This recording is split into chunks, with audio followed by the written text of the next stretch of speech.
बांदा जनपद के अतरा कस्बे के हिंदू इंटर कॉलेज पर समाजवादी पार्टी के राष्ट्रीय अध्यक्ष अखिलेश यादव हेलीकॉप्टर के द्वारा पहुंचे और विशाल जनसभा को संबोधित करते हुए समाजवादी पार्टी से घोषित बांदा चित्रकूट लोकसभा प्रत्याशी कृष्णा देवी पत्नी शिवशंकर पटेल के पक्ष पर मतदान करने की अपील किया है।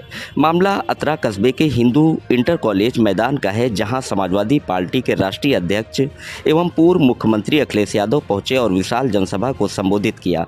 इस दौरान उन्होंने बांदा चित्रकूट लोकसभा से समाजवादी पार्टी के प्रत्याशी कृष्णा देवी पत्नी शिवशंकर पटेल को भारी बहुमत से जिताने की लोगों से अपील किया। वहीं संबोधित करते हुए प्रदेश और केंद्र की सरकार पर जमकर निशाना साधते हुए कहा, भाजपा के लोग संविधान बदलना चाह रहे हैं। आर्मी की भर्ती को अग्निवीर योजना नाम दे दिया है। 4 साल की आर्मी की नौकरी कर दिया है। चारों तरफ महंगाई, भ्रष्टाचार सभी जगह फैला हुआ है। किसान मजदूर परेशान हैं। यहाँ के लोग दिल्ली, गुजरात, मुंबई कमाने के लिए जा रहे हैं, लेकिन बुंदेलखंड में रोजगार नहीं मिल रहा है। सभी को भाजपा सरकार को सबक सिखाना है। भाजपा और बीएसपी पार्टी अंदर से मिली हुई है। आने वाले 20 मई को ज़्यादा से ज़्यादा साइकिल वाली बटन दबाकर भारी बहुमत से कृष्णा देवी पत्नी शिवशंकर को जिताना है। जनसभा में लगभग 50 से 60 हज़ार लोगों ने समाजवादी पार्टी के राष्ट्रीय अध्यक्ष अखिलेश यादव को सुना। इस मौके पर भारी संख्या में पुलिस बल के साथ साथ CISF पैरामिलिट्री फोर्स भी मौजूद रही। बांदा जनपद से कमलेश चौरसिया की रिपोर्ट।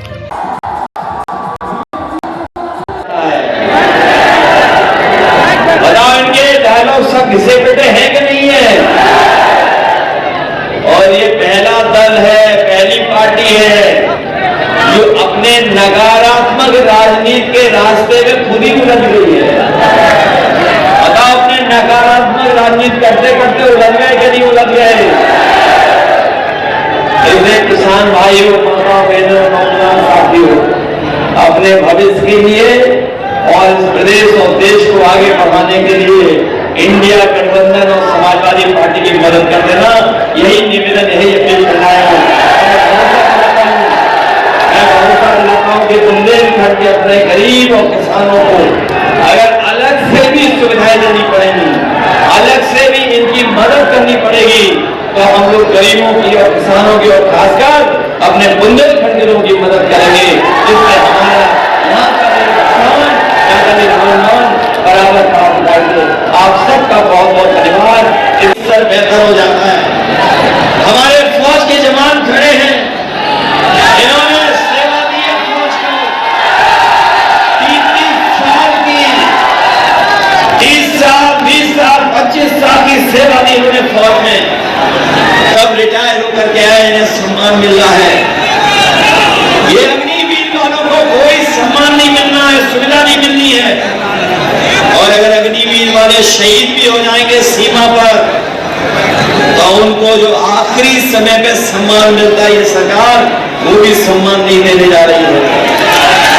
वो सम्मान, वो फैसला अगर किसी ने लिया था तो हमारे यहाँ के नेताजी ने लिया था कि अगर सीमा पर कोई भी हमारा, और मैं आपको याद दिला के जा रहा हूं,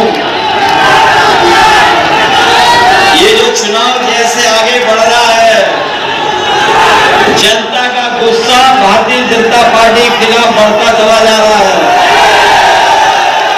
और देख लेना, यही जनता का गुस्सा 7वें चरण पर भारतीय जनता पार्टी के खिलाफ 7वें आसमान में होगा। नहीं पहुंचा, न पानी पहुंचा, उसका पैसा पूरा का पूरा अपनी जेब में पहुंचा दिया है। ये लोग तो कहते थे दूसरे दल वाले खनन माफिया हैं। बताओ, आज सबसे बड़ा खनन माफिया कौन है? बताओ, बीजेपी के लोग हैं खनन माफिया से मिले? जो लोग दूसरों को बदनाम करते थे, वही सबसे बड़े खनन माफिया निकले। आज सबसे ज्यादा खनन को लेकर के लूट अगर कोई मचा रहा है तो वो भारतीय जनता पार्टी के लोग। हमारे गरीबों को राशन, हमारे गरीबों को जो राशन मिलता था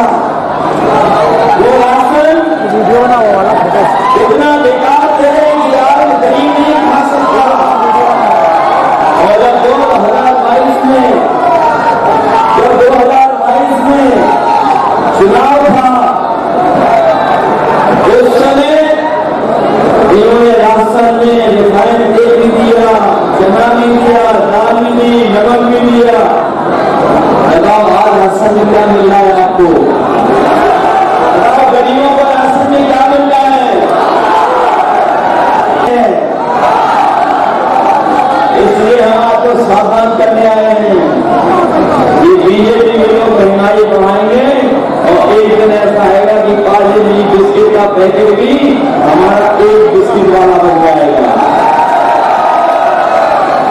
बताओ, मोटरसाइकिल से आए होंगे नौजवान दूर दूर से चल करके। 10 साल पहले मोटरसाइकिल की कीमत क्या थी? क्या कीमत थी मोटरसाइकिल की? बताओ। और आज मोटरसाइकिल की कीमत क्या है? बताओ, महंगाई बढ़ा दी उन्होंने कि नहीं बढ़ा दी? पहले जो बुखार की गोली होती थी पैरासिटामोल, हमारे साथियों ने बाजार से ली होगी। पहले बुखार पैरासिटामोल के कोई बात नहीं, कोई बात नहीं, कोई बात नहीं, कोई बात नहीं, कोई बात नहीं। चरणों का चुनाव हो चुका है। अगले चरण में आपको मतदान करना है। जो 4 चरण में वोट रहे हैं उसमें भारतीय जनता पार्टी 4 खाने चित हो गई है। और आपने देखा होगा कि अब तो आंसुओं की नदी बहने लगी है। और सुनने में ये भी आ रहा है कि नदियों खतरे के ऊपर बह रहा है आंसुओं का पानी। बल्कि इस बार जनता इनका हिसाब किताब करने भी आ रही है। क्योंकि 10 साल दिल्ली के सरकार ने और 7 साल उत्तर प्रदेश की सरकार का हिसाब किताब लेना है। ये केवल दिल्ली के 10 साल का हिसाब किताब नहीं लेना है। दिल्ली के 10 साल और उत्तर प्रदेश की सरकार के 7 साल का हिसाब किताब लेना है।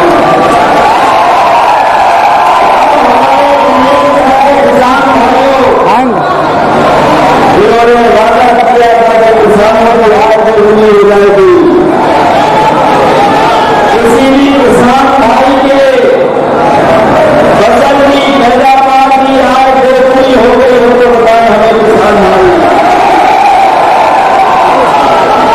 और जिस तरीके से लागत बढ़ी है, महंगाई बढ़ी है, बताओ डीजल, खाद, कीटनाशक दवाइयां और जीएसटी लगाकर हमारे किसानों की हर जरूरत की चीज इन्होंने महंगी कर दी।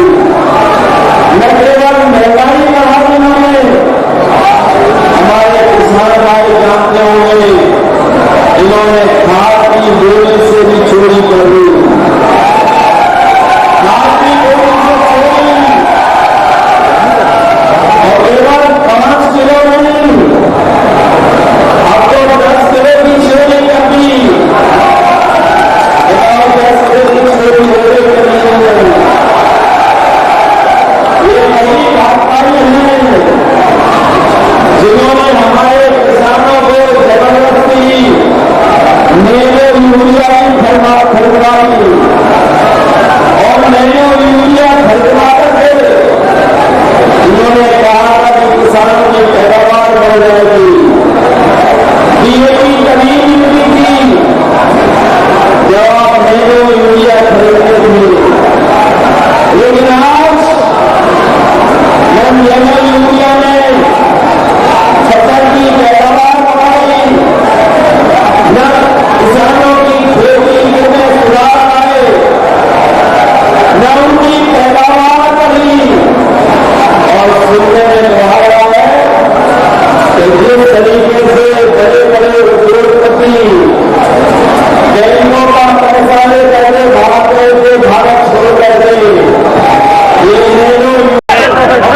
ये लड़ाई बड़ी है, जो लोग समर्थन कर रहे हैं उनका बहुत बधाई। प्रधानमंत्री ने कहा, पीएम का कहना है कि आप तुष्टीकरण की राजनीति, पीएम कह रहे हैं तुष्टीकरण की राजनीति कर रहे हैं। कुछ लोग राजनीति में आत्म तुष्टीकरण में जी रहे हैं और देश मनमर्जी वालों से नहीं चलना है।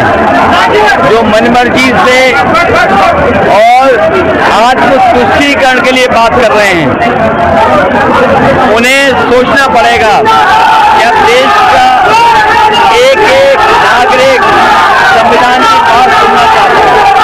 मन की बात नहीं, संविधान की बात होगी। मनमर्जी नहीं, आत्म तुष्टीकरण वालों को हटाया जाएगा। इंडिया गठबंधन कितने सीटें जीता है? एक सीट की लड़ाई में है, बाकी सब सीटें इंडिया गठबंधन जीत रहा है। ममता बनर्जी ने आज कह दिया है कि इंडिया गठबंधन को हम बाहर से समर्थन देंगे। ममता बनर्जी जी के पार्टी के साथ तो हमारा गठबंधन पुराना है। भदोही में उनकी पार्टी एक चुनाव लड़ रही है। उनका कहना है हम इंडिया को बाहर से समर्थन देंगे। इसका मतलब क्या माना जाए?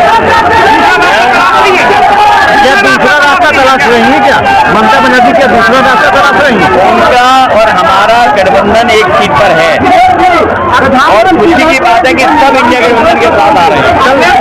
इसका मतलब ये है कि इंडिया गठबंधन सरकार बनाने जा रहा है। कल माया और 4 जून को फ्रीडम ऑफ प्रेस भी होने जा रही है। आप लोग भी उसका मनाना। कल मायावती की आज जनसभा थी, वो कह रही है कि हमारी हम सबसे ज्यादा मजबूत है। मैं अपने बहुजन समाज के लोगों से अपील करूंगा कि इस लड़ाई में संविधान बचाने के लिए इंडिया गठबंधन का सहयोग करें।